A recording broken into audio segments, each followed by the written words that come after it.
Hi guys, welcome to this new episode of Humans of Mahabharat with my sister Bhavna Didi and me. Humans of Mahabharat में हम महाभारत के कई पात्रों के ऊपर चर्चा करते हैं और इस बार हम कर रहे हैं दीदी एक चिरंजीवी के ऊपर अश्वत्थामा। तो अश्वत्थामा के बारे में आप थोड़ा बताइए। अश्वत्थामा एक और कॉम्प्लेक्स कैरेक्टर्स की जमघड़ में बहुतन कॉम्प्लेक्स। हाँ, तो अश्वत्थामा थे गुरु द्रोण और कृपि के बेटे, कृपाचार्य की बहन कृपि के बेटे। बचपन बहुत कठिन था अमीश, बहुत गरीबी, जो बोलते हैं ना चाइल्डहुड ट्रॉमा। तो बच्चे के लिए, माँ बाप के लिए दूध नहीं था, तो जड़ वही थी ना कि कृपि ने अपने पति द्रोणाचार्य से बोला, भैया ग्रेट द्रोणाचार्य हो, मेरे बेटे के लिए थोड़ा दूध ले आओ, है कि नहीं।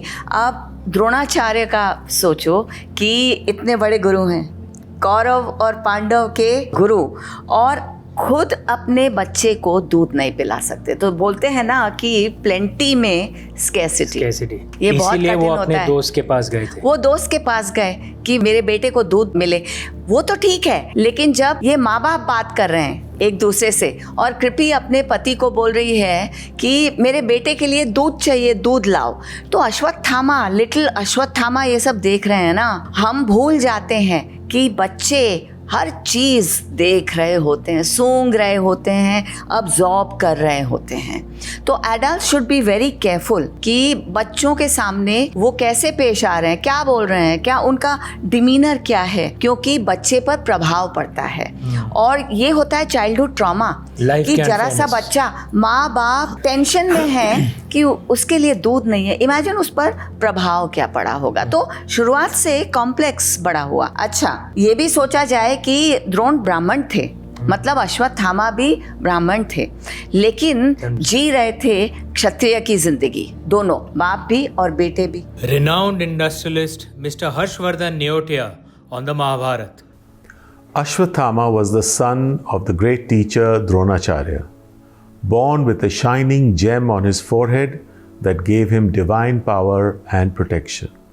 Though he was a Brahmin by birth, his heart belonged to the battlefield. Brave, skilled, and proud, he grew up believing he was meant for greatness. But when his father was killed during the war in a way he thought was unfair, something inside him broke. His grief turned into anger, and his anger into revenge. On the night after the war ended, Ashwatthama did the unthinkable. He entered the Pandavs' camp and killed their sleeping sons. They were innocent children. That one act went against everything he had stood for, and it changed his life forever. Lord Krishna cursed him to live on earth without peace, his gem taken away, his wounds never healing. Ashwatthama became immortal, but doomed to wander forever with his guilt. His story feels very real even today. How often we act in anger and regret it later. How often do we say or do something that can't be taken back. Ashwatthama reminds us that rage, once it takes over, can destroy not just others, but ourselves. If he could speak to us now, he might say, "Don't let your pain hurt the innocent. No anger is worth a lifetime of regret." Ashwatthama's endless journey teaches us one simple truth. We all have to live with the choices we make. अब अश्वत्थामा भी साथ में सीख रहे थे कौरवों और पांडवों के साथ अपने पिताजी से, तो वो भी एक बहुत ब्रेव और बहुत स्किल्ड वॉरियर बने। लेकिन उनके पिताजी द्रोण ने बोला था अश्वत्थामा से बचपन में कि कौरवों से दोस्ती मत करो, पांडवों से दोस्ती करो। लेकिन Duryodhan, you want to be closer to the teacher ना।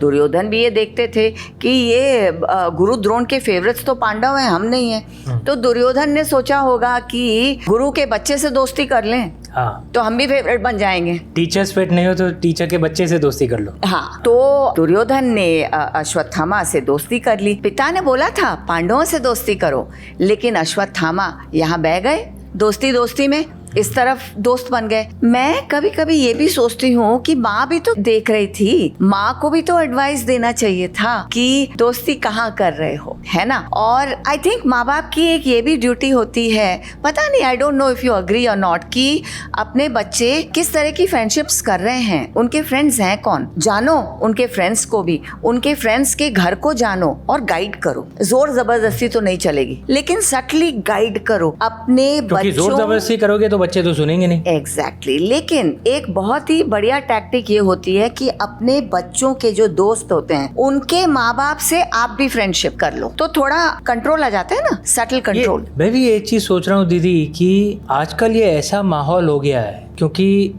ये सोचा जाता है कि अरे बच्चे हैं, बेवकूफ़ियाँ करने दो, इंटरफेयर मत करो, जब बड़े हो जाएंगे तो खुद समझदार हो जाएंगे। एक्चुअली ये बेवकूफ़ियों का फेज़ नहीं है, ये ट्रेनिंग का फेज़ है।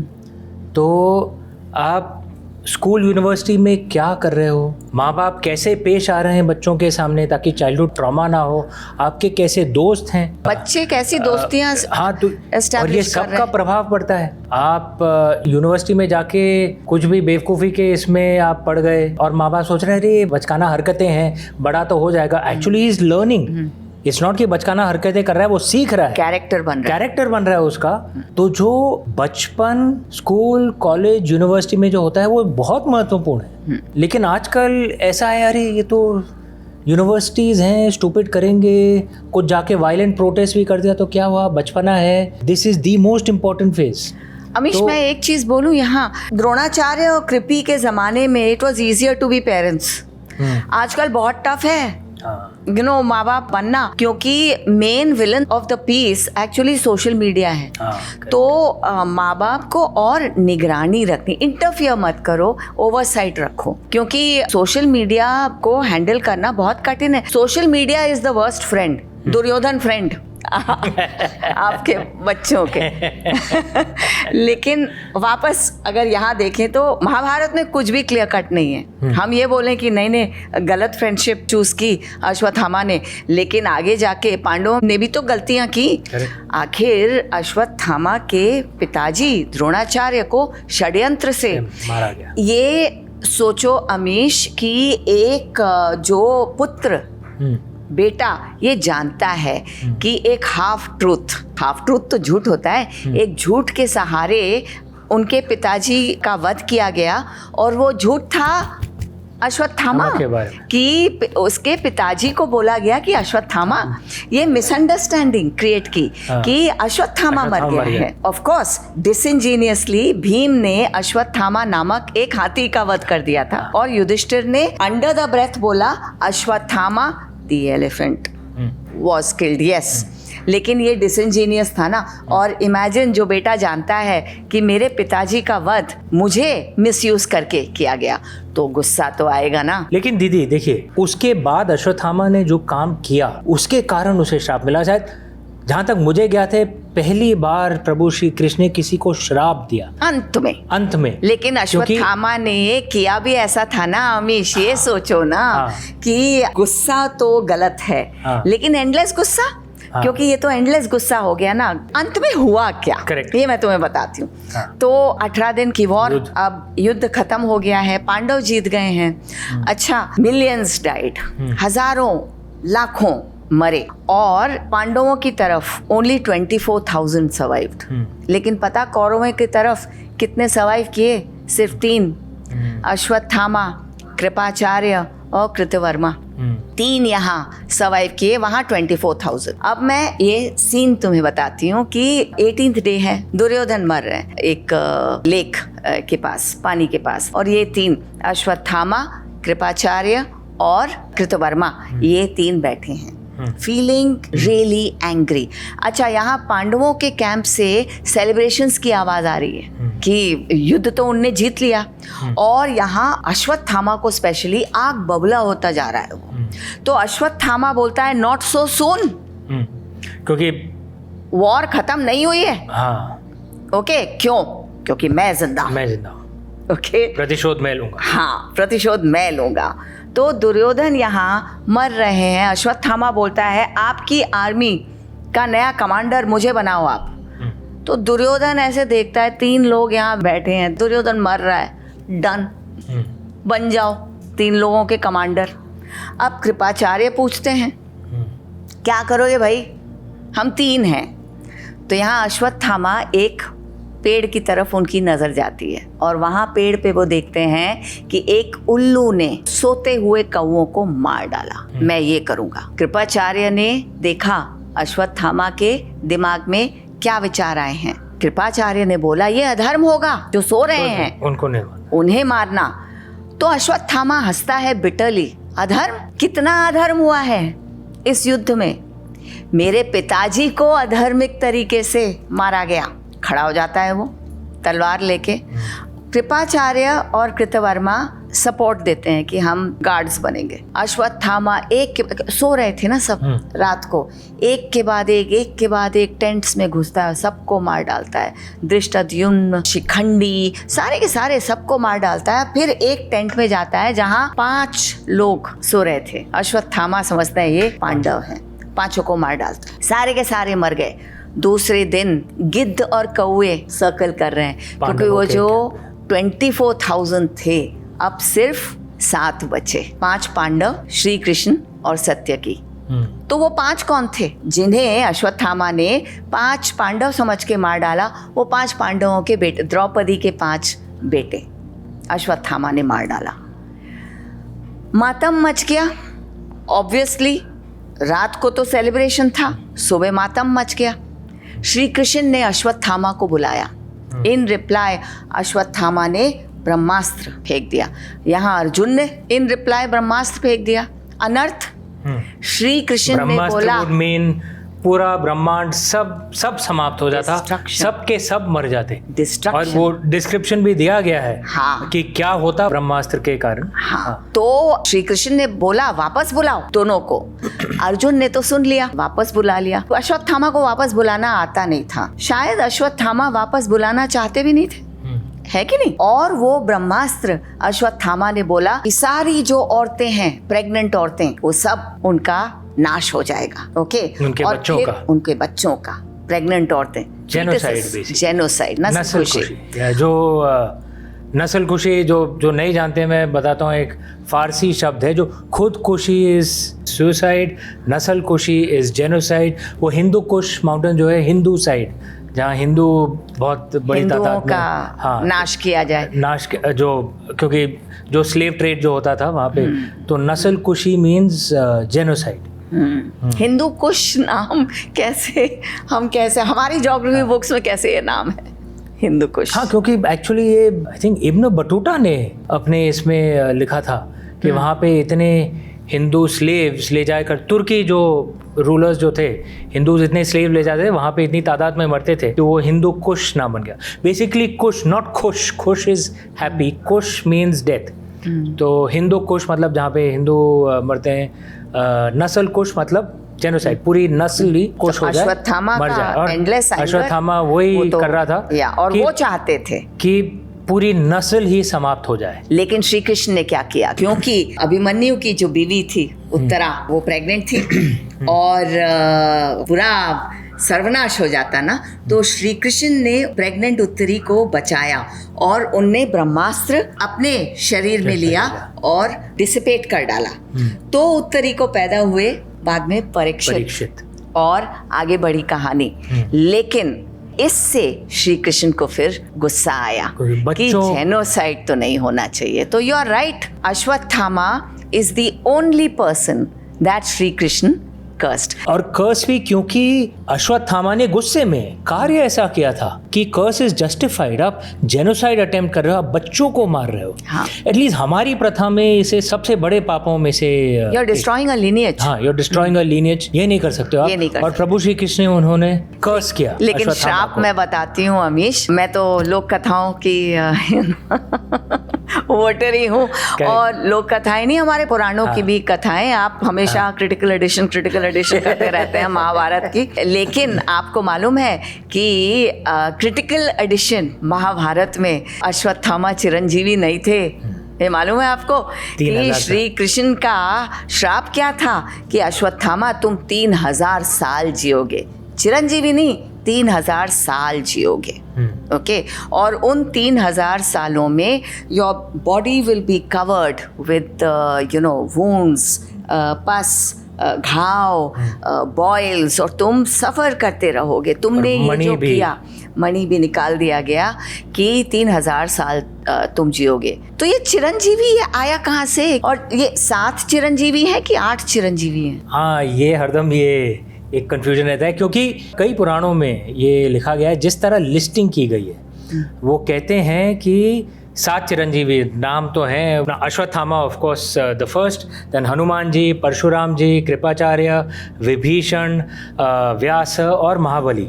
लेकिन कहते हैं कि इन 7 चिरंजीवी और 8वां मार्कंडेय, जो इन 8 नाम को याद रखेगा, ही विल नॉट सफर, पुराणों में है, हाँ पुराणों में है, he will not suffer illness, और वो 100 वर्ष की आयु तक जिएगा। तो शायद क्योंकि लिखा गया ऐसे कि ये 7 चिरंजीवी और 8वां मार्कंडेय, इसीलिए ये कंफ्यूजन रहता है कि 7 है कि 8 है। एक्चुअली 8 है। तो लेकिन हाँ, आपने कहा वो सही है कि अश्वत्थामा चिरंजीवी नहीं, 3000 साल, सिर्फ 3000 साल, क्रिटिकल एडिशन, क्रिटिकल एडिशन, सिर्फ 3000 साल। लेकिन हमारे पुराण भी हमारे ग्रंथ हैं। हाँ, करेक्ट, हाँ। उसमें तो चिरंजीवी हैं। हाँ। और एक और चीज़ है कि अगर वो 3000 साल जी रहे हैं, और हम कुछ लोगों का ऐसा मानना है कि भाई महाभारत जो युद्ध हुआ था करीब 1500 BCE या मतलब 3500 साल पहले, तो बेसिकली जो अश्वत्थामा हैं बेचारे पूरे कलयुग में जी रहे हैं, और हम ह्यूमैनिटी एट इट्स वर्स्ट उनको विटनेस कर रहे हैं। That is another torture that he is suffering. वो भी हाँ। बट 3000 साल भी अगर सोचो तो अनंत ही है ना बाबा। It mind boggles. ये ब्लेसिंग है या कर्स है? इतना ज्यादा कौन जीना चाहता है? मेरे हिसाब से तो कर्स है ये। आजकल ये इतना साइंटिफिक रिसर्च वगैरह हो रहा है कि एक्सटेंडिंग ह्यूमन लाइफ।